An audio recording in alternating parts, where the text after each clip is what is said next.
September 1991. Rikers Island. Screams echoed through the cell blocks. Blood pooled in the showers.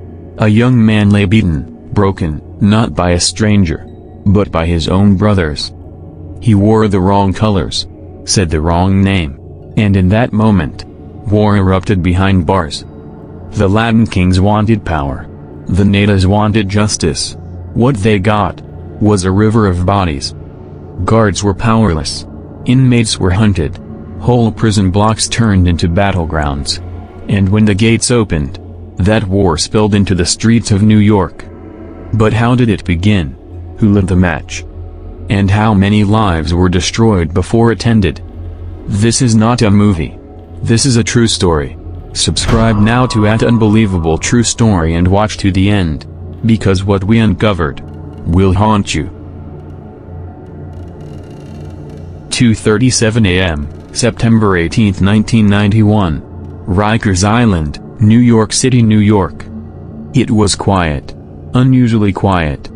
In the dead of night, the distant hum of fluorescent lights buzzed through the walls of Rikers Island's Otis Bantam Correctional Center.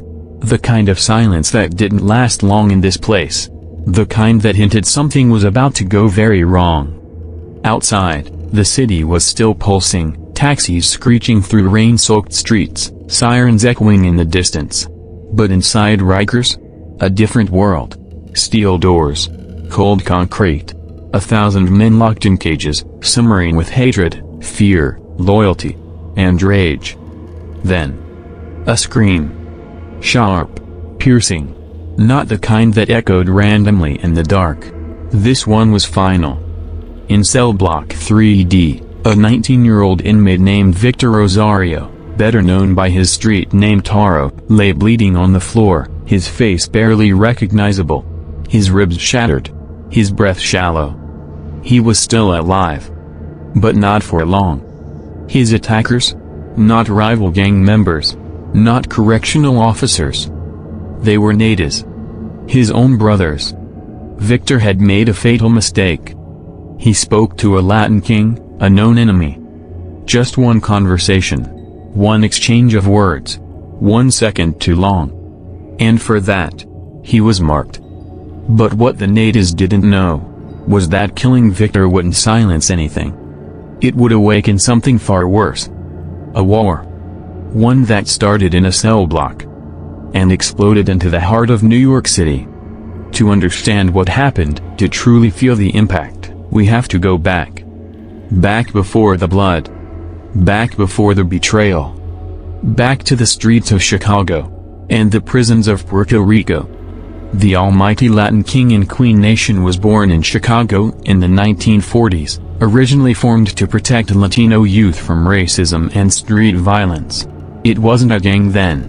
It was a movement. By the 1980s, the Latin Kings had spread like wildfire, especially in New York.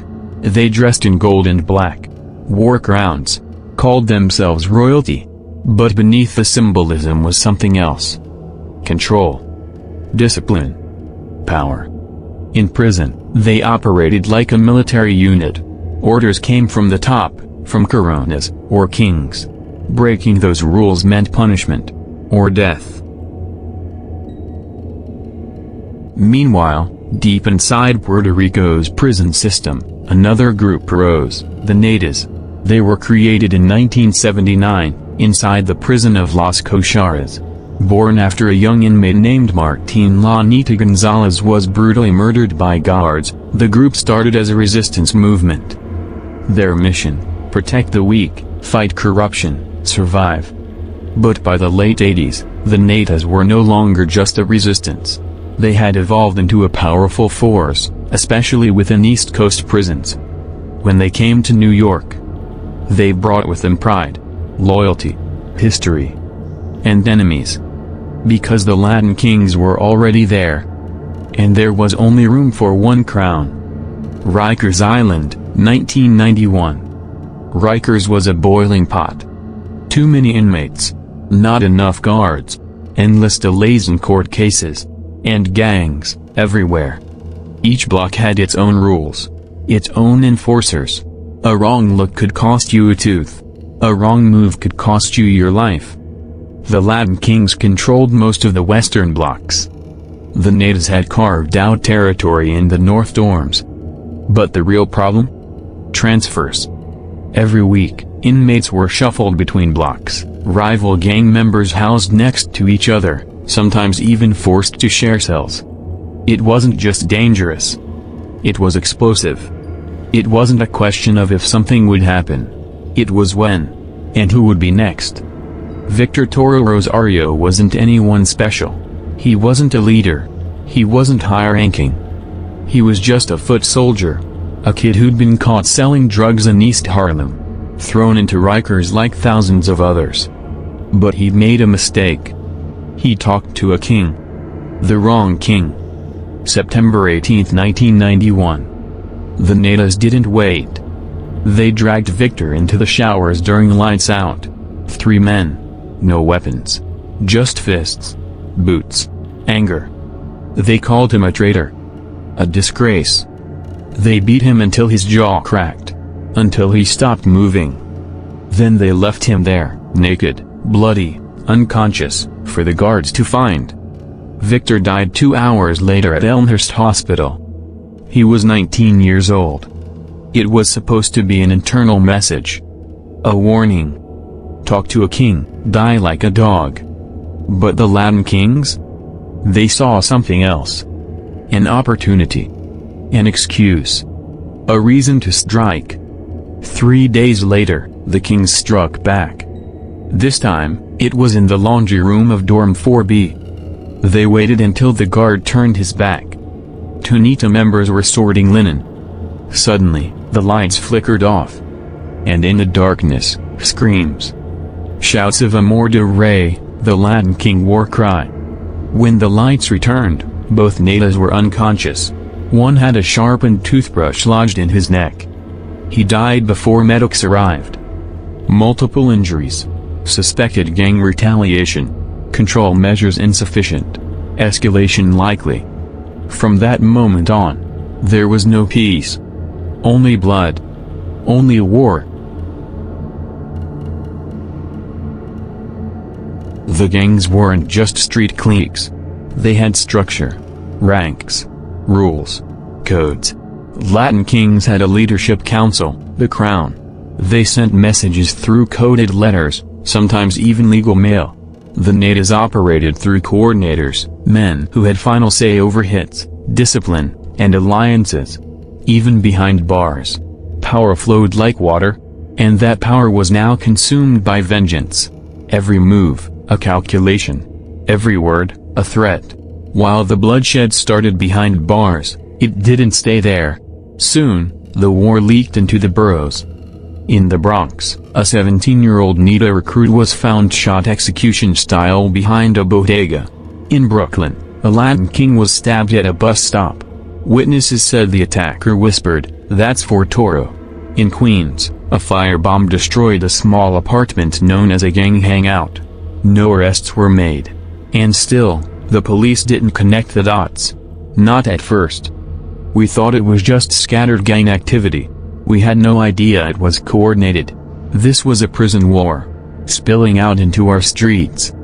In November 1991, after nearly 30 violent incidents in 10 weeks, the New York Department of Correction finally issued an internal gang advisory. They labeled the Latin kings and NETA'S as Tier 1 security threat groups. Guards were ordered to separate known leaders. New transfer protocols were issued. But it was already too late. The fire had already spread. What started with one conversation, one beating, one body, had now consumed the streets of New York. And it was only beginning. This is a real story.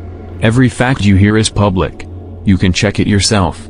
If real-life mysteries leave you breathless, subscribe now to @Unbelievable True Story. Because the next truth we uncover might hit even closer to home. December 1991, South Bronx, New York City. Snow was falling. Thick, wet flakes blanketed the rusted rooftops and cracked sidewalks of the South Bronx. Christmas lights blinked across apartment balconies, but behind those walls, no one was celebrating. Not this year. On 147th Street and Cortlandt Avenue, a makeshift altar flickered with candles and tear-stained photos. Another boy was gone. His name was Ricky Suave Delgado, 16. Nita. He was walking home from school when two Latin kings pulled up in a stolen sedan. They didn't speak. They didn't shout. They just opened fire. 7 bullets. 4 to the chest. 2 to the face. 1 missed. No one claimed responsibility. But everyone knew. This wasn't random. This was war. And children were dying in the crossfire. Rikers Island, Secure Housing Unit, SHU. Back inside Rikers, things had changed. There was no more pretending. Guards now referred to the cell blocks as turf zones. Inmates had formed internal alliances to protect themselves from sudden stabbings and coordinated ambushes. But it wasn't enough. Too many secrets. Too many vendettas. And in the SHU, where high-ranking gang members were kept, the rules of the game were shifting. They were using coded letters. Some wrote in Spanish. Some mixed English slang with legal terms. But they were communicating. From solitary. That's how deep this thing ran. In December, a meeting took place. Not a formal meeting, a chance encounter in the medical unit. 1 Latin King Corona. 1 NETA coordinator. No guards in earshot. The topic: peace. But peace came with a price. The NETA'S wanted control of the heroin line on the inside. The kings wanted loyalty on the outside. Neither would budge. By the time they returned to their cells, the message was clear. There would be no peace. Washington Heights, NYC. Character focus: Rosa Santiago, mother of 15-year-old Nita prospect, Julian Lil Ghost Santiago. Rosa was tired. She worked double shifts at a dry cleaner on 181st Street. She didn't speak English. She barely had time to cook. But she knew something was wrong. Julian wasn't coming home at night. His eyes were always darting. His voice, quieter. Distant. He said he was with family. She believed him. Until she found the shoebox. Inside, a red bandana, a switchblade, and a handwritten pledge of loyalty. Nita. For mothers like Rosa, there were no safe options. Speak up, and risk losing your child to the streets. Stay silent, and risk burying them. Either way, grief was waiting. By early 1992, the war had changed. No longer was it just prison politics or old vendettas. This new generation, younger, hungrier, more violent, saw loyalty as a badge of honor. They didn't care about origins. They didn't care about peace. They wanted respect. And they were willing to die for it. We was born into this. Ain't no way out. Nita till I'm dead. Latin King till the box close. That's how it is. Kids as young as 13 were now jumping into sets. Initiation rituals included beating a rival unconscious, smuggling contraband into jail, getting arrested to earn stripes. And the older members? They used them like chess pieces. Expendable. Invisible. Deadly. Before a court appearance, 2 teenagers, 1 king, 1 Nita, locked eyes across a hallway. They didn't speak. But they saw the tattoos. The signs. And they knew. Later that day, during transport, they were placed in the same van. When the door opened 20 minutes later, one was breathing. The other wasn't. They called it a transport mishap. But it was no accident. The driver had been paid off. The van's camera? Malfunctioned. That body? Never made the evening news. Gangs weren't just in prisons anymore. They were in classrooms. In high schools across Queens, Brooklyn, and the Bronx, gang recruiters posed as friends, cousins, even tutors. They offered protection, brotherhood, belonging. But the cost? Everything. We were seeing kids show up with crown tattoos. Kids practicing NETA hand signs in the lunchroom. We reported it, nothing happened. They were invisible to the system. Until they weren't. By spring 1992, gang-related suspensions tripled across NYC public schools. Still, no central database existed. Each borough was fighting a different war, blind to the full picture. And in that gap, the violence grew. April 4, 1992, Hunts Point, Bronx. A known NETA stash house was raided, not by police, but by 5 armed Latin kings. They stormed in, guns drawn, masks on. What they didn't know: there were children inside. 2 girls, ages 6 and 4. The men screamed, threatened, took cash and heroin, and left, without killing anyone. But the image? A child crying in a blood-soaked hallway? It lit a fire. Within 24 hours, NETA leadership sent a message. The next crown we catch, we bury. There were no more warnings now. No more codes. This was a street war. And the city was next. May 1992. After pressure from community leaders, media, and grieving families, the NYPD launched Operation Crown Fall, a citywide effort to disrupt gang activity tied to the Latin Kings and NETA'S. Tactics included undercover informants placed in juvenile detention, wiretaps on prison payphones, late-night sweeps of known gang locations. They made arrests. They seized weapons. They even got a few confessions. But the war? It didn't stop. Because for every leader they locked up, 3 more rose. We are committed to ending this cycle of violence. This is not just a law enforcement issue, it is a community emergency. But even as they said the words, the killings continued.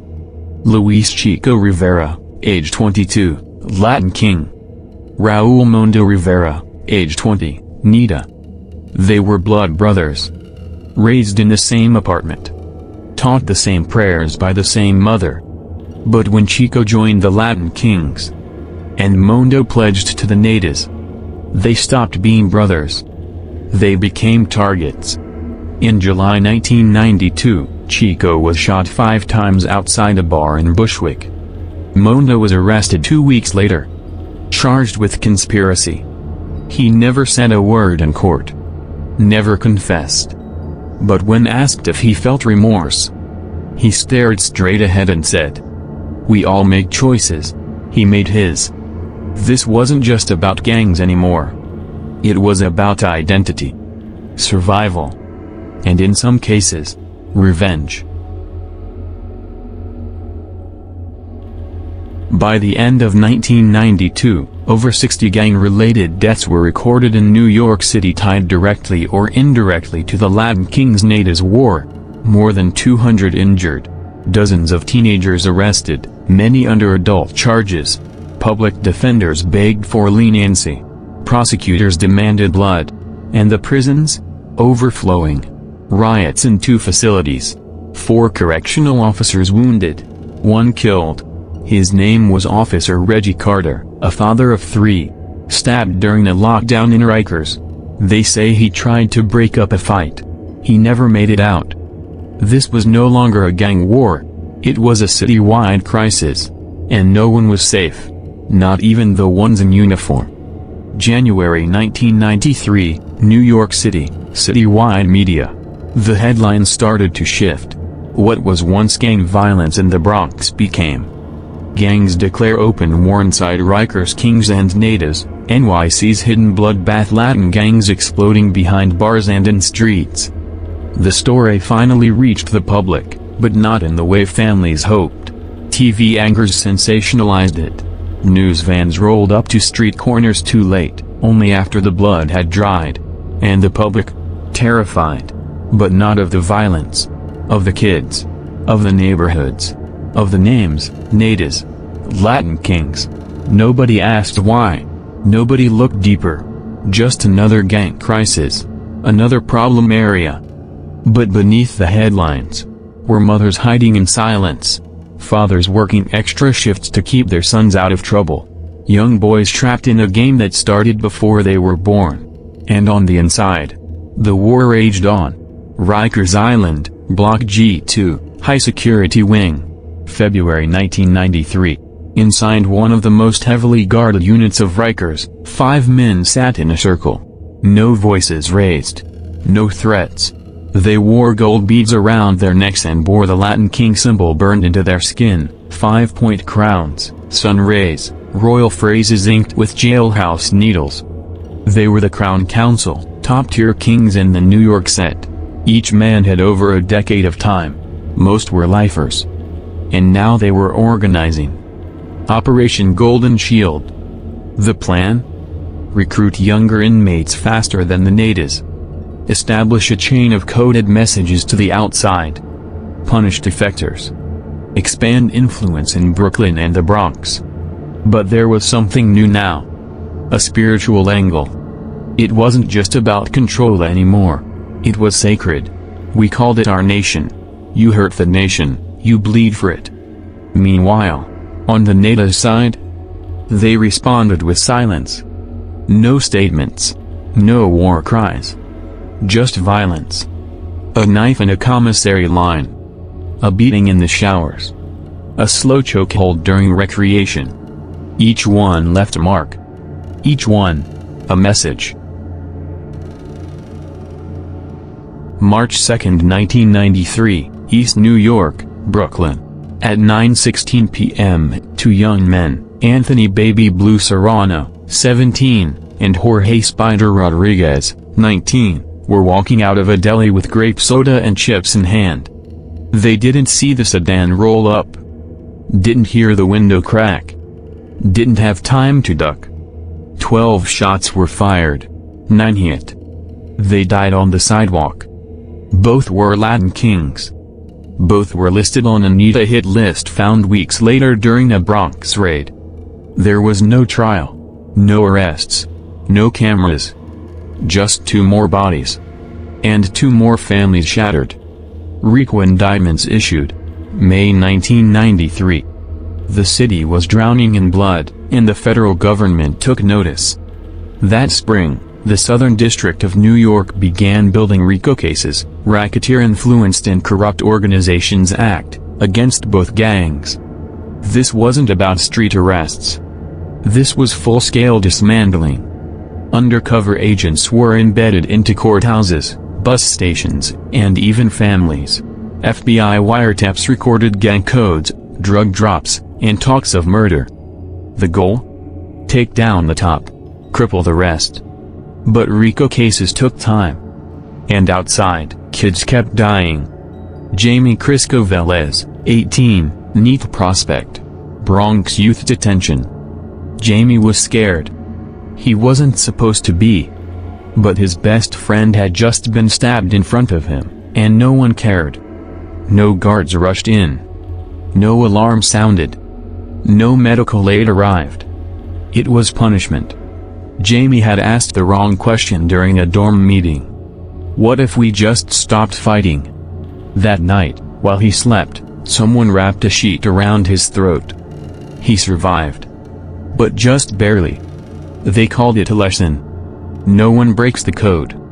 No one walks away. Even asking for peace could be fatal. Secret vigil for lost youth. Orchard Beach, Bronx. June 1993. They didn't wear black. They didn't light candles in a church. They gathered at the edge of the water. 10 mothers. Some still fresh in grief. Some clinging to hope. They held photos, rosaries, sweatshirts. They whispered names of sons dead, missing, or locked away forever. Some were kings. Some were NETA'S. All were boys once. They tell us they're soldiers. But soldiers for who? Who buries them? Who fights for them? No cameras. No press. Just prayers over a cold tide. July 11, 1993. Rikers cafeteria incident. The cafeteria was always tense. Today, more so. A tray bumped into another. A glance misread. A slur whispered. And then, chaos. Tables overturned. Trays used as weapons. Food turned to weapons. 10 minutes of raw brutality. By the time the guards restored order, 4 Latin kings were hospitalized. 2 NETA'S were stabbed. 1 rookie officer suffered a fractured skull.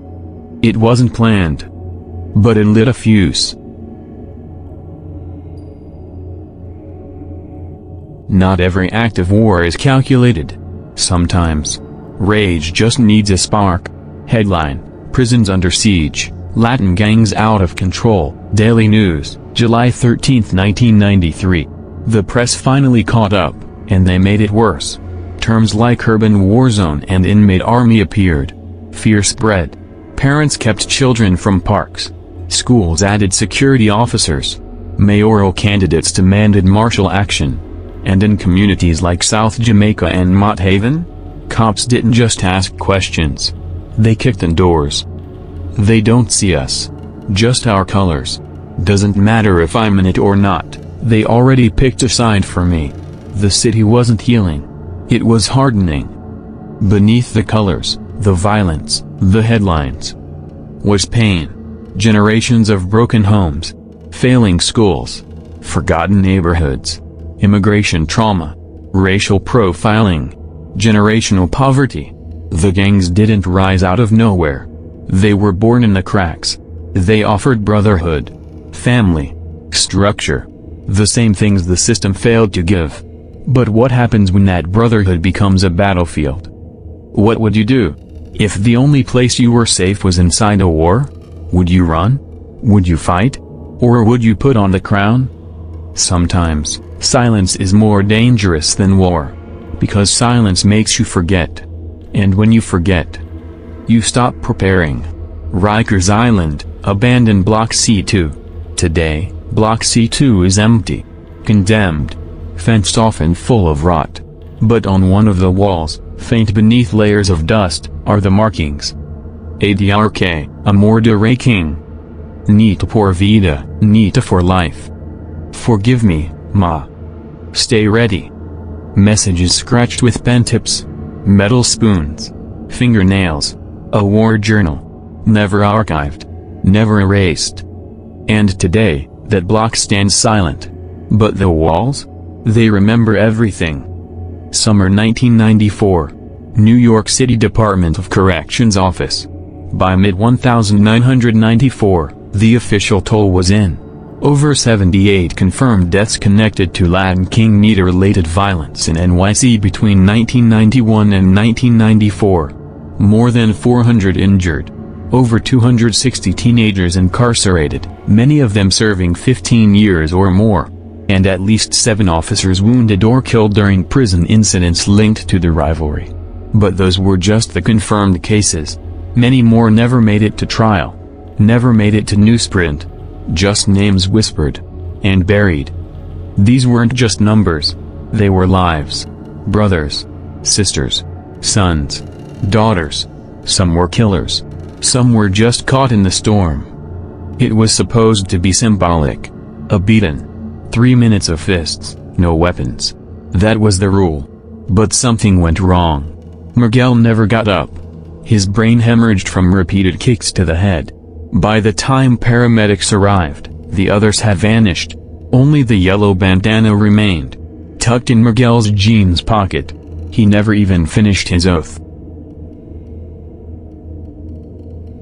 Rikers correctional officer, retired. He worked through the height of the war. Saw boys turn into monsters.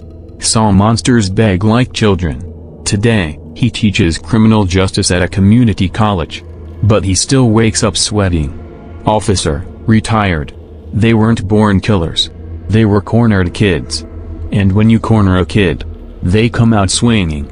He flips through old logs. Dead names. Old ranks. Bloodied notes. Each one, a failure. Each one, a lesson too late. Brooklyn Youth Academy. Gang Rehabilitation Pilot Program. In 1996, a program was launched to intervene early. De-escalation workshops. Former gang mentors. Anonymous counseling. Exit resources. Dozens of students passed through. Some relapsed. But some survived. One became a firefighter. Another, a poet. A third became a social worker in the same block they once tagged. It didn't end the war, but it ended it for them. And sometimes, that's enough. Abandoned apartment, Sound View, Bronx. Boarded windows. Broken door. Inside, graffitied walls, scattered playing cards, rusted kitchen knives. No one lives there now. But at one time, it was a gang headquarters. Meetings. Initiations. Judgments. And one death.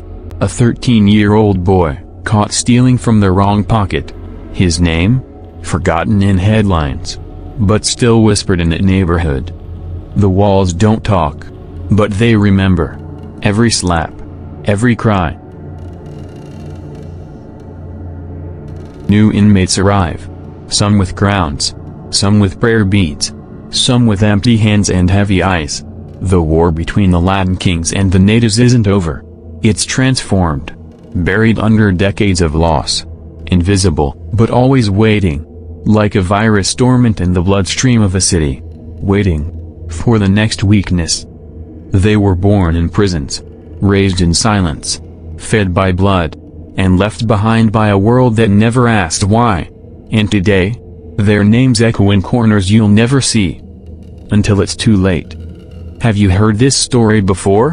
What would you have done if your brother, your son, was caught in this war? If you're drawn to real stories that stay with you, ones the news never fully told, subscribe now to @Unbelievable True Story. Because every week, we reveal the darkest truths hidden in plain sight. Watch the next video on your screen, or explore our full playlist of unsolved mysteries and real-life crime sagas. The next story might be even more shocking.